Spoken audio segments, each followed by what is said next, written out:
En ce temps-là, Jésus s'en alla au mont des Oliviers. Dès l'aurore, il retourna au temple. Comme tout le peuple venait à lui, il s'assit et se mit à enseigner. Les scribes et les pharisiens lui amenèrent une femme qu'on avait surpris en situation d'adultère. Ils la mettent au milieu et disent à Jésus, « Maître, cette femme a été surprise en flagrant délit d'adultère. Or, dans la loi, Moïse nous a ordonné de lapider ces femmes-là. Et toi, que dis-tu » Il parlait ainsi pour le mettre à l'épreuve afin de pouvoir l'accuser, mais Jésus s'étant baissé et du doigt, il écrivait sur la terre.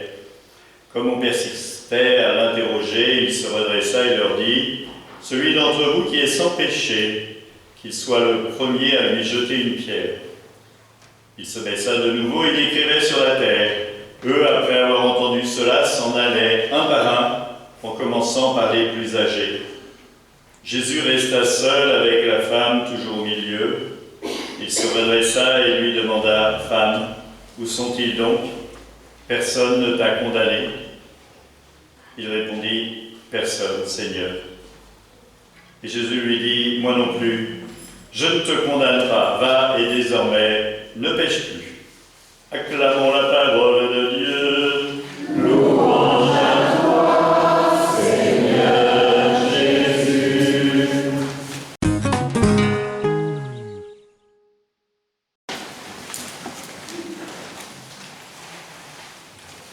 Marie-Claire, levez le bras pour que les jeunes... Voilà, là, il y a de la place.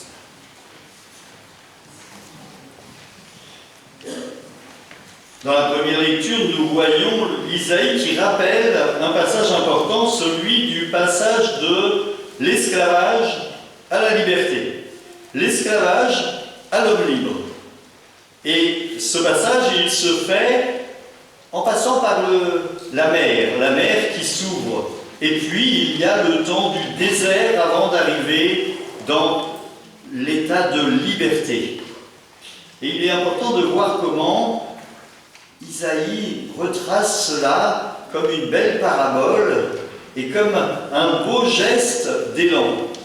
Mais pour nous, si nous lisons ce passage à la lumière du Christ, eh bien, pareil pour la lettre de saint Paul aux Philippiens, nous voyons le passage de avant la Pâque, la Passion, et la Pâque, la libération.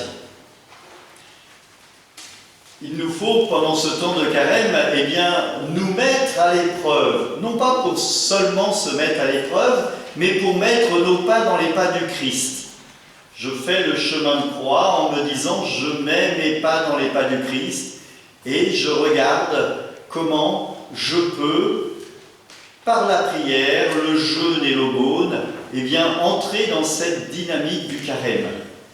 Jeûner, ressentir la faim, comme le Christ a ressenti la faim, prier, comme le Christ l'a fait régulièrement dans la Bible, vous lisez régulièrement le Christ. Moi j'aime bien lire ces passages où Jésus se met en prière avant de choisir ses disciples, où Jésus se met en prière avant une décision importante, où Jésus se met en prière avant la guérison de Lazare. Ça aurait dû être l'évangile de demain pour les scrutins.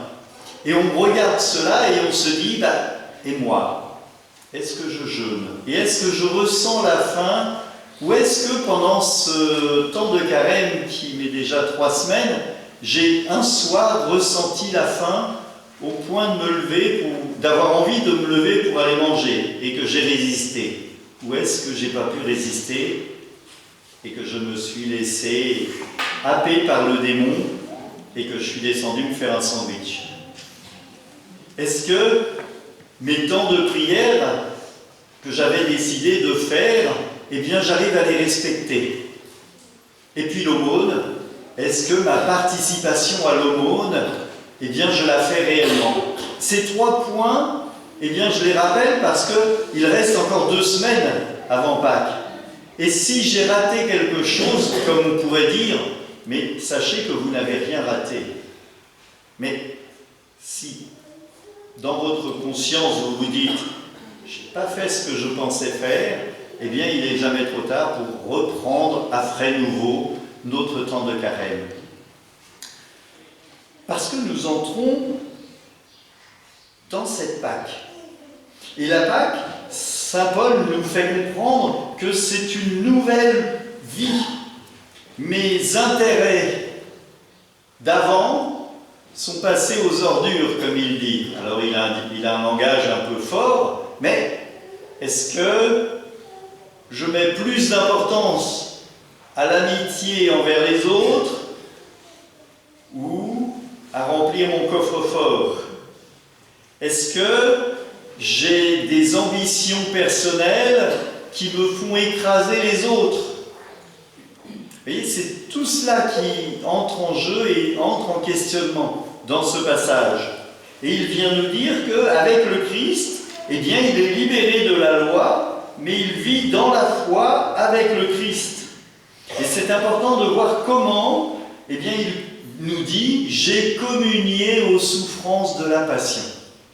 Ça revient à ce que je venais de dire tout à l'heure, lorsque, eh bien, je ressens une faim le soir. Est-ce que je communie aux souffrances de la passion ou est-ce que je dis, bon, bah, c'est pas grave, je redescends à la cuisine me faire un sandwich?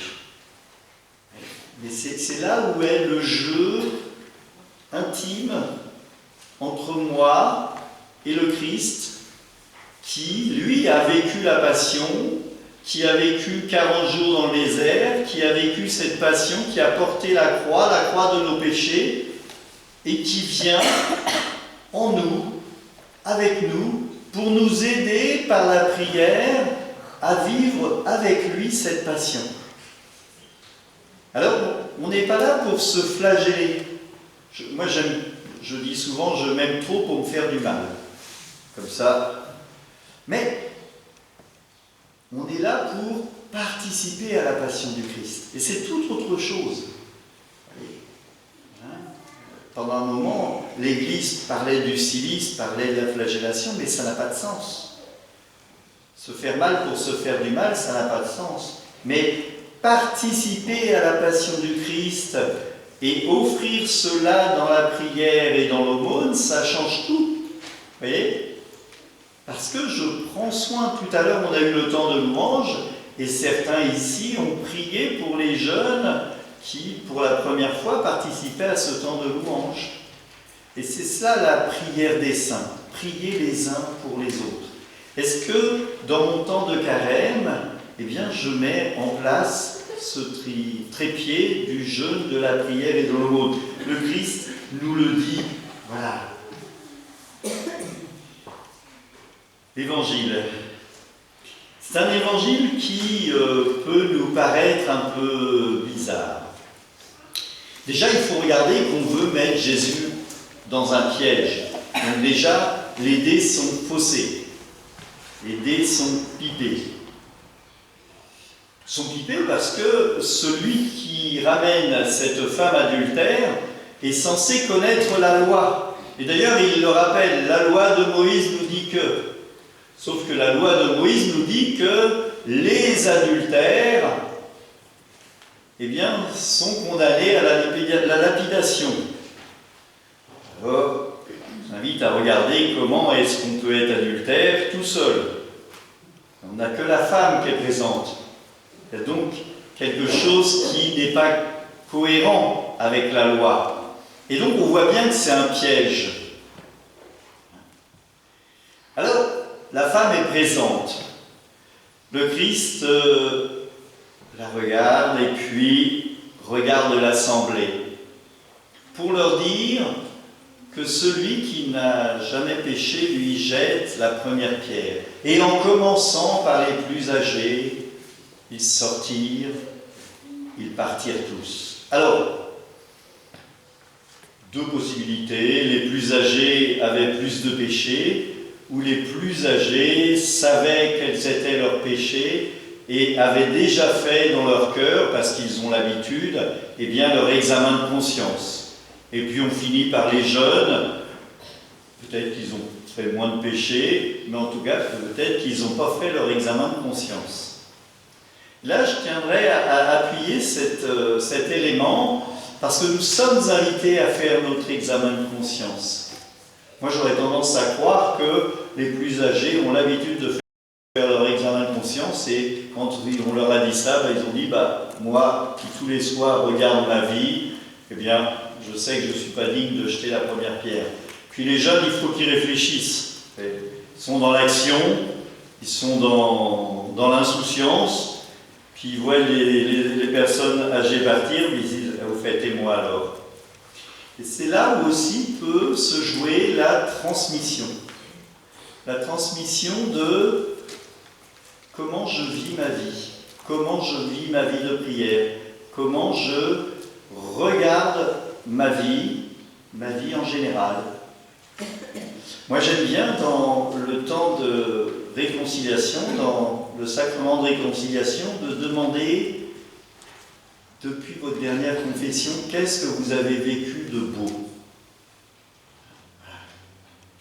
Et après, au regard de ce que vous avez vécu de beau, qui est une grâce du Seigneur, là où vous vous êtes éloigné du Seigneur, quels sont vos péchés, quelles sont vos erreurs, quels sont vos égarements. Le Christ lui donne, entre guillemets, une absolution. Va. Moi non plus, je ne te condamne pas. Va, mais désormais, ne pêche plus. Donc il la met en garde quand même. Il n'est pas en train de dire c'est rien, tu peux continuer. Non.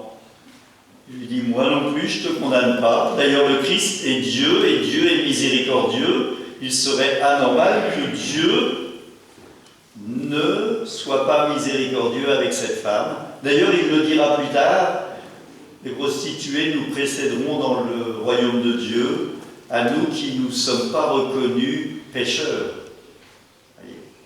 C'est là le plus gros de nos défauts. Est-ce que j'arrive à discerner mes péchés? Et si je crois que je n'ai pas péché ou que je ne pêche pas, eh bien je suis du côté du diable, parce qu'il m'a rendu aveugle. Et si je reconnais mes péchés, et qu'au début de la messe, lorsque je dis « je confesse à Dieu, Tout-Puissant, je reconnais devant vous, frères et sœurs, que j'ai péché », j'y mets tout mon cœur, tout mon esprit, toute ma force, et je dépose aux pieds du Seigneur mes péchés pour pouvoir recevoir par le prêtre, que Dieu Tout-Puissant vous fasse miséricorde, qu'il vous pardonne vos péchés et vous conduise à la vie éternelle, et bien une libération de mes péchés de la semaine. Pour pouvoir recevoir le corps du Christ. C'est pas juste pour me faire plaisir. C'est pas juste pour faire plaisir au Seigneur. C'est pour pouvoir recevoir le corps du Christ qui est saint et sans péché. Est-ce qu'il est normal que je mette quelque chose de saint et sans péché dans quelque chose, comme le dit saint Paul, dans une ordure, ou dans de l'ordure, ou dans une poubelle? On a certains jeunes qui viennent, sans le savoir, recevoir le corps du Christ avec un chewing-gum à la bouche. Ça pose question. Et est-ce que mon cœur est réellement pur pour recevoir le corps du Christ? Est-ce que j'ai fait un peu de ménage dans mon cœur? J'étais avec des jeunes, là, il y avait 30 jeunes, et je leur expliquais ma vocation. Et puis, le lendemain, je leur disais, vous pourrez vous confesser.